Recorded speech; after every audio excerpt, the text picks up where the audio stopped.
If you've heard of Matthew Mercer's Gunslinger that is on D&D Beyond, I'm going to one-up that today with a review for the Gunslinger by Heavyarms, today on Flutes Loot.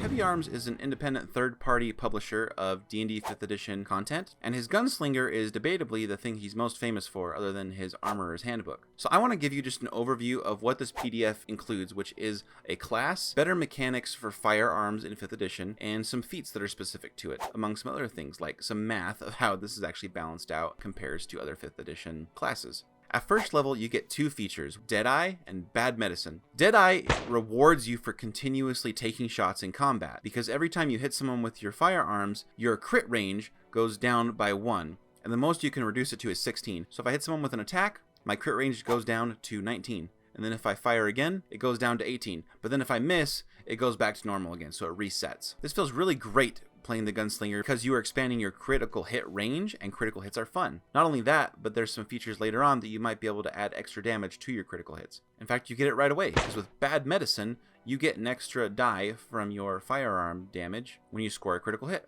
And as you level up, that extra die that you get to your critical hits will increase. It's not a huge deal, but it is nice to get essentially the Barbarian's brutal critical. Then we get to level 2 for Grit and Quick Draw. Quick Draw is easy to understand because it gives you advantage on initiative rolls, and you can draw or stow guns faster because you're literally quick drawing, pulling out your firearms. After all, if you're in a duel, you need to have that quick draw, high initiative, and draw your weapons quickly. And then Grit is an exciting feature because it kind of gives you something like a monk gets key points to spend on things. You get grit points to spend on a few things. You get a number of grit points equal to 1 plus your wisdom modifier, so you are incentivized to have a good wisdom with this type of character too. We'll learn what grit is used for in a second, but I do want to say that when I built a character for the Gunslinger, I wanted to have at least a +2 wisdom modifier so that I could have at least 3 grit points. Now we're also getting into synergy because grit points are regained when you score critical hits. So with Deadeye, you're more likely to get those critical hits and get back your grit. There is a little clause because Heavyarms is a good designer where it says you have to score the critical hit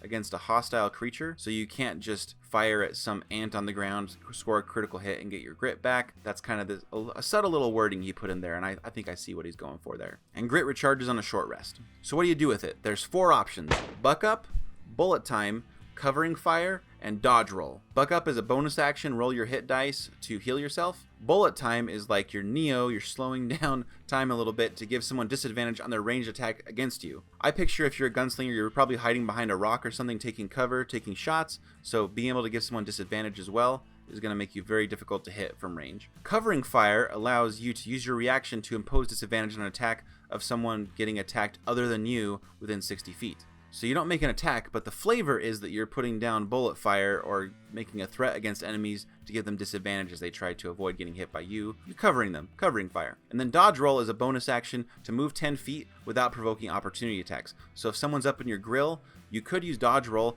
to quickly get away from them and start taking aim and firing again with your action.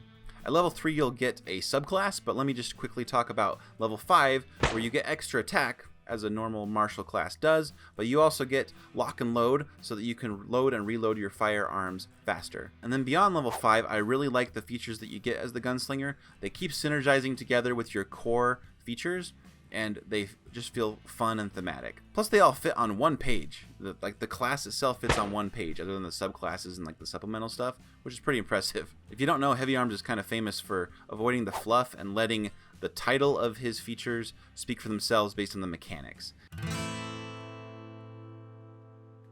The Maverick subclass is all about intimidating people, getting expertise in intimidation, and when you roll initiative, you can spend grit to make an attack. Later on, when you do snapshot to attack, when initiative is rolled, you can attack multiple creatures. The Beast Rider is your essential cowboy, where you're going to specialize in having a mount, probably a horse or something else that's fun. The Enforcer is kind of your investigator type, maybe the sheriff you could think of, with its level 3 features being double tough and bloodhound. You can sense the motive or intent of humanoids, and you're really tough because when you heal yourself in combat, you gain temporary hit points of the same number. And then you also get Unforgiven, which is if you attack someone who attacked you, you get additional damage against them. And then the last 2 subclasses for the Gunslinger are kind of more supernatural. One is the Preacher. You get some cantrips, religion skill, and then you can sacrifice. So when you use the Buck Up feature from your grit to heal yourself, you can instead heal someone else, and heal them a little bit more. Then there's the Revelator, which I chose when I was playing the Gunslinger class. And one thing that I want to say about when I played the Gunslinger is I got to use every single one of its features in pivotal moments that just felt really good, including the Revelator's ability to easily recall information about fiends or undead, which did come up in the game I played. I chose Religion because I wanted to be good against undead, and my proficiency bonus was doubled for it. It worked out really well. And then I also got a lot of mileage out of Consecrate Arms, where I could basically turn people's weapons into radiant weapons, so you can shoot out holy bullets at people. And at level 3, if you're going up against undead creatures, that could be life or death, because you're not going to have them resisting your normal weapons that aren't magical. And then you have a grit option to do Baptism of Fire to deal extra radiant damage.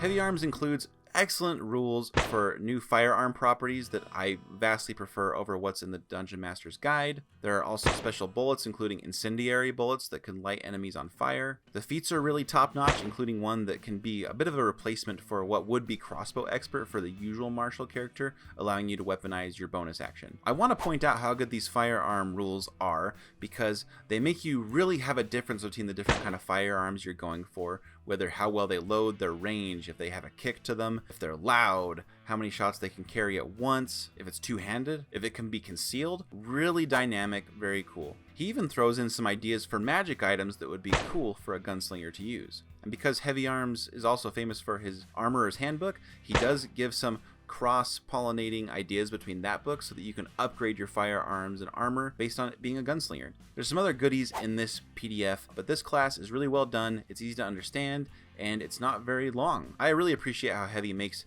his features speak for themselves with really well thought out mechanics and names. I hope I've convinced you to try out the Gunslinger. It's a goal of mine to get more people to try third-party products for D&D 5th edition. Professional homebrew that really can enhance their game, and show people that Wizards of the Coast isn't the only one making material for this game, and in fact Wizards of the Coast gets outshined by a lot of these professional homebrewers. But it's high noon and I best be moseying off, so I'll see you in the next video and you have a good adventure this weekend.